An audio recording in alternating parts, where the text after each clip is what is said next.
Hi అండి, అందరూ ఎలా ఉన్నారు? ఈరోజు మా ఇంటి రెసిపీ వచ్చేసి పెసరట్టు ఉప్మా. ఫస్ట్ పెసరట్టు ఉప్మా చేసుకోవాలి కదా. ఈ ఉప్మా నేను ఆయిల్ వేసి ఆయిల్లో జీలకర్ర, ఆవాలు, అల్లము, తర్వాత అల్లం ముక్కలు చిన్నగా తరిమేయాలి, ఉల్లిపాయ, పచ్చిమిర్చి, కొత్తిమీర, కరివేపాకు కొన్ని అవి వేపి వాటర్ వేసి రవ్వ వేసి ఇలా చేసుకున్నానండి. కొంచెం బటర్ కూడా యాడ్ చేశాను, టేస్టీగా ఉంటుంది.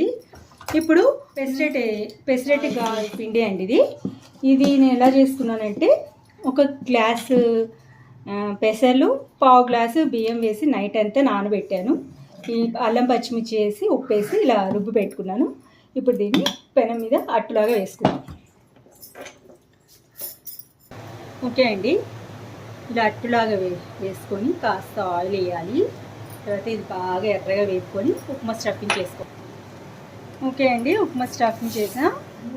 మా ఇంటి స్టైల్ మరిన్ని రెసిపీస్ కోసం నా ఛానల్ని సబ్స్క్రైబ్ చేసుకోండి.